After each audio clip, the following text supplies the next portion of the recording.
Well, happy June, everybody. And we're right at the peak of the grass growing season.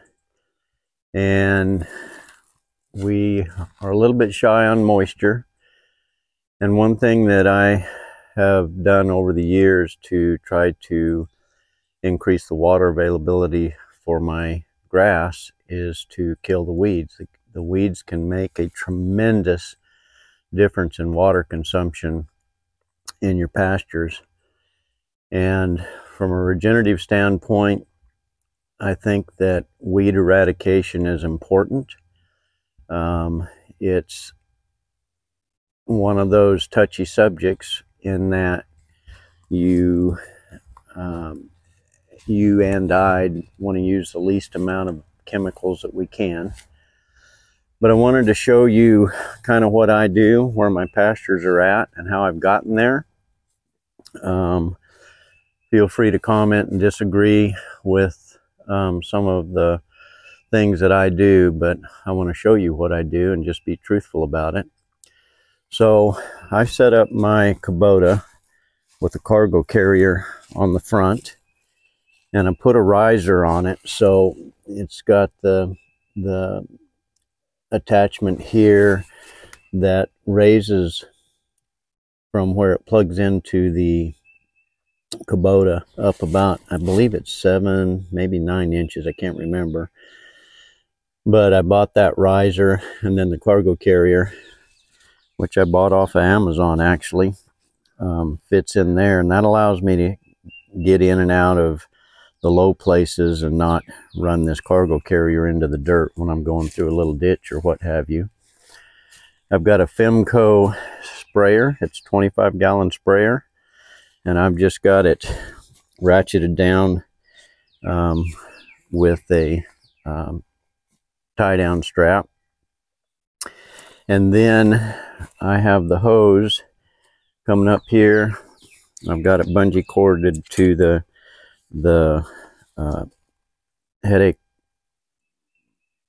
rack in the front, and then I run that hose up and over the bar that's part of the roll cage, and then I've got extra hose here that gives me the ability to sit in the seat over here and then run the gun, which I've got the gun just laying up right here currently.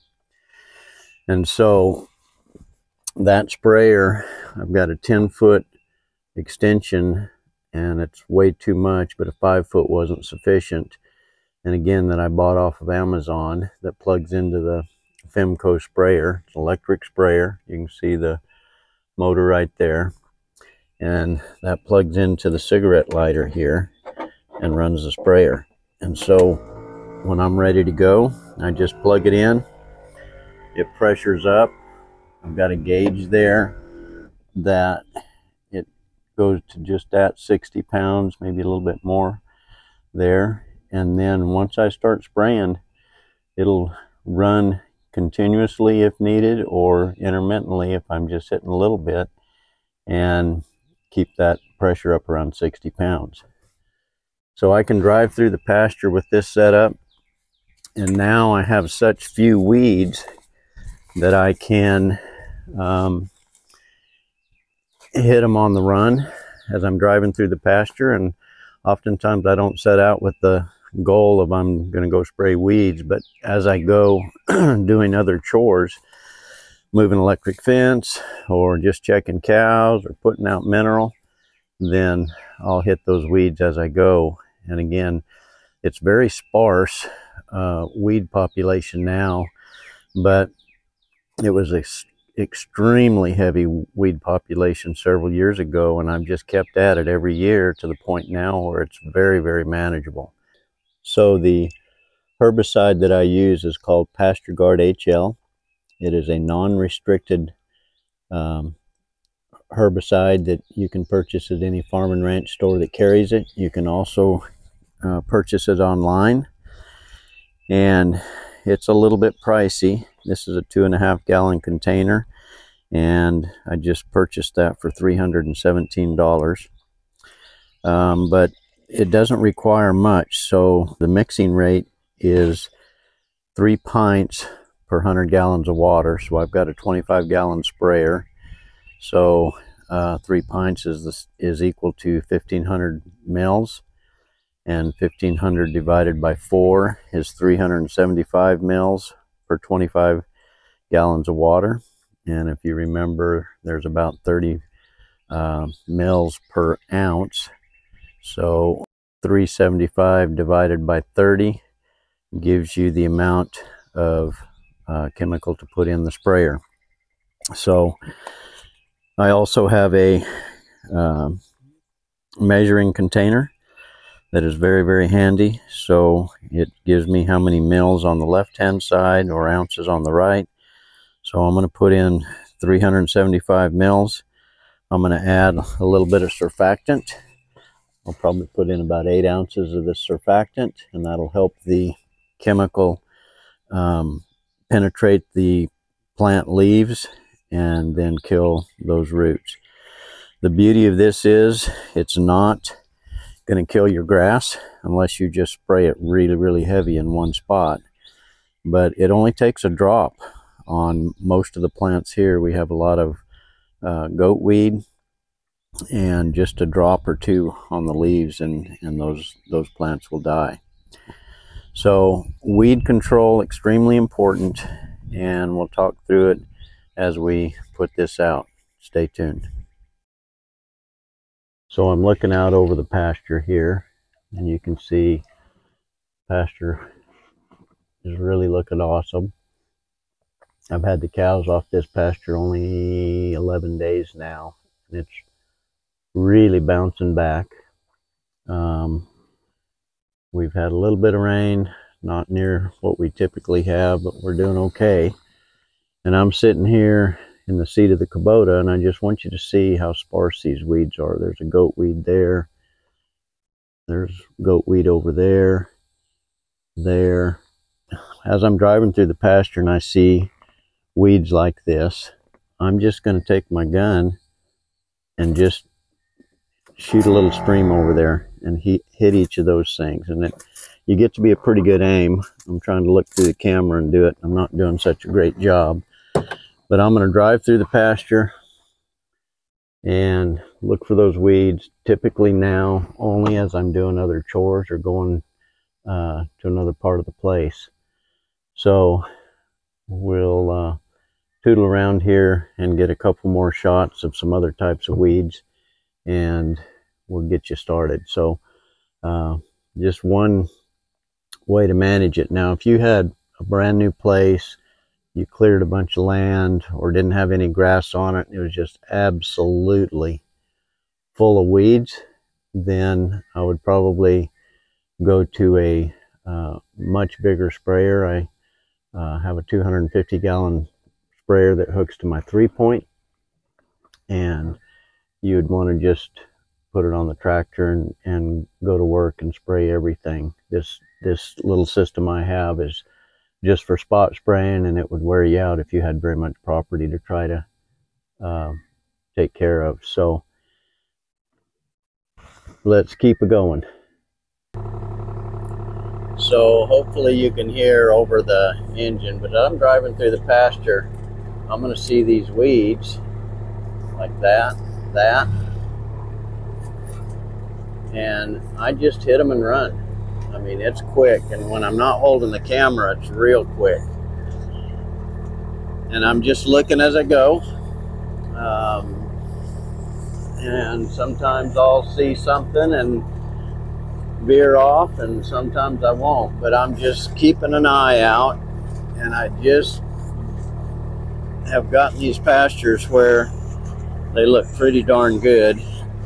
And there's a variety of things that we want to try to get out of our pastures. There's some green briars here that are pretty aggressive, and they're hard to kill, but I'll shoot those things, and they've got a real waxy leaf. And then I'll come back another day if I see them again and I don't think they're dying, and I'm gonna I'm going to hit them again. So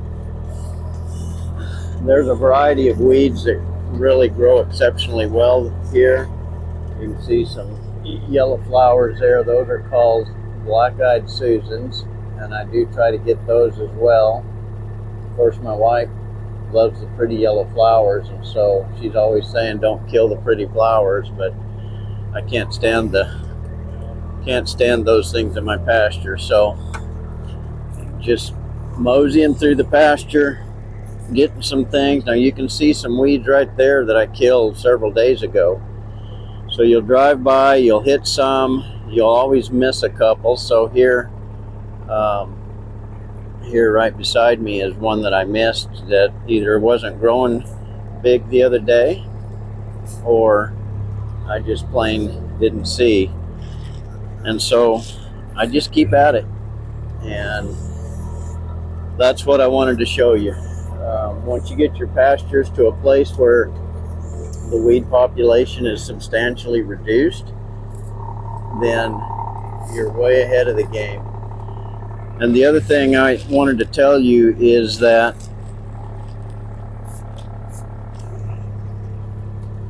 this particular herbicide will not harm your trees, and so you can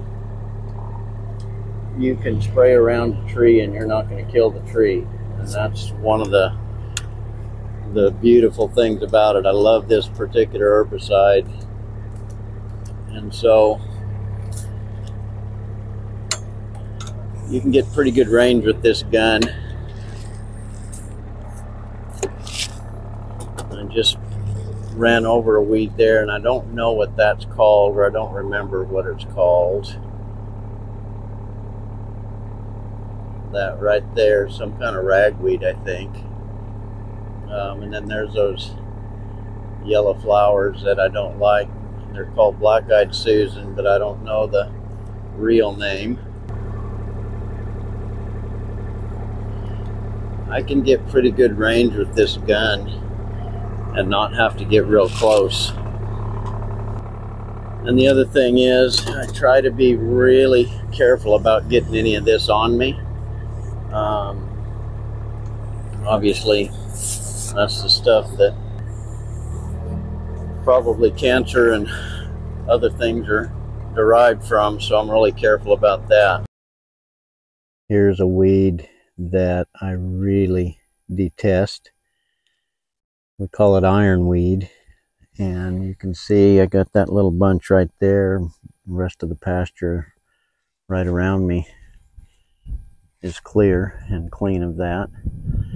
And this particular weed has roots that it'll grows on. I think there's rhizome or something, because it'll grow underground, and then another one will pop up, and then another one.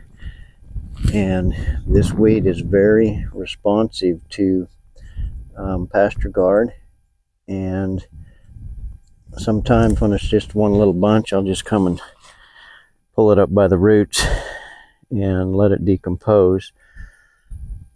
But I'm going to show you a pasture across the fence, not my pasture, but right over there.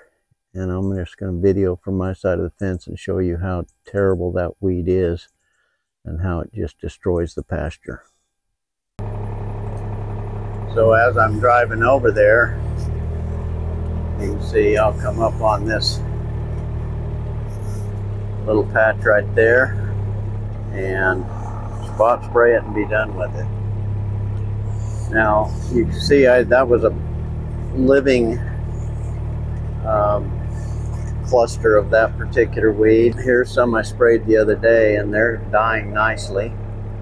And what happens is you just miss some. So here's another little cluster right there that you probably won't see in the shadow, but you just, in your zeal to try to spray as you go, you'll miss some clumps. So here's another clump that I missed, and so I just spray that. There's some right there, and the beauty of it is you're done. Here's another little clump, and they're kind of hard to see in the grass, and that's why you'll miss some. There's one over there. There's one over there.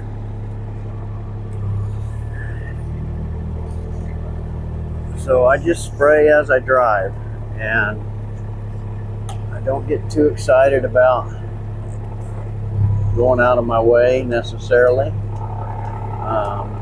but I do not like that weed at all. So the weeds I was showing you that I was spraying in clumps just a second ago on my place would do this very shortly if they weren't controlled. And these things, I think, have an underground root that then causes them to spread, and they're just horrible for keeping the grass from growing. The grass just absolutely cannot survive in here. They're overshaded, but if you'll kill them out, that grass will jump in there and get a foothold, and you won't end up with a situation like this. There's vines in here, dewberry vines here, the ironweed, black-eyed Susans, Yopon, a variety of things that's just going to keep the grass out. So this is probably my best example of why we need to control weeds in our pastures, and just no forage at all there. There's enough forage for a cow for a day right in that little spot, and if there weren't any weeds, but we don't have that opportunity. So weed control, weed control, weed control is the name of my game, at least in Texas. So this isn't the best example, but it's an example. Look at this little patch of goat weed that was missed when we had this pasture sprayed, and you can see a stark difference from where it was sprayed. And I just moved the cattle off of this place here 4 days ago, so that's been grazed, but look at the vibrancy of that grass color wise versus over here in and amongst the weeds. And the grass is not near as thick. The weeds are pretty vibrant. They're growing tall, and the problem with this particular weed, goat weed, and I'll look up the scientific name and put it on the screen for you, but it is a very prolific seed producer, and if you leave this unattended, in just a few years this whole place will be goat weed again. And after we sprayed last year, which was the first year we sprayed this pasture, I sprayed the whole thing because it was, I mean, solid weeds. You couldn't see any grass. In fact, the landowner told me he thought he'd have to replant it once we killed the weeds. And this Bahia grass really came back strong once it had no competition for nutrients and water. So this is kind of what this stuff looks like. And again, this is a very mild amount of goat weed. I mean, it'll be so thick you can't see any grass, and it just robs all the water and all the nutrients out of the soil, so the grass can't hardly compete with it. And then some of the other weeds, the ironweed is just a tremendous competitor, and it really spreads as well. So in my opinion, weed control is something that has to be done, at least down in this climate.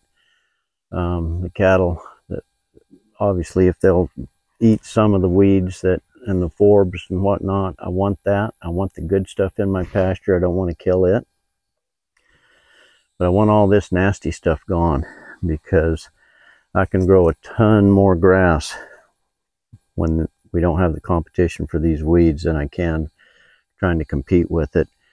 And again, they just spread like wildfire. So the other thing I wanted to mention is that if you've got clover in your pastures, you don't want to go through and just wholesale spray it like we did in this particular pasture. There's no clover in this pasture, or wasn't prior to us spraying. And so that's the main reason now on my side of the road and the land I own, where I have clover growing, that I don't want to do any spraying on any large scale, meaning just hook up the tractor to the sprayer and just spray the whole pasture, because it'll kill all your clover out. So that's one reason I like this setup. I can shoot the herbicide at the weeds that are in front of me, and I'm going to spray this little patch here real quick. This is right by my neighbor's house, and the boom sprayer couldn't get through here with all these poles. So there's some birdhouses there. He's trying to attract some purple martins, and birdhouses here, and it just wasn't going to work. So I'm going to clean that up for him, and we're going to continue our quest for pasture improvement. So I think the bottom line is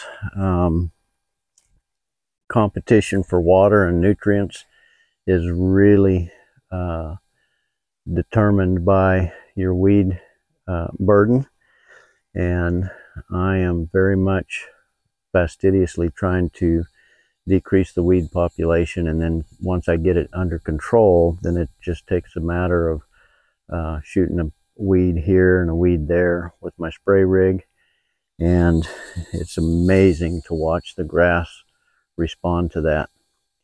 So with that, I'll sign off. I certainly appreciate you watching. Hopefully this video was informative for you and give you some ideas. I'm happy to entertain any questions or comments, and will respond if you do so. Have a great day.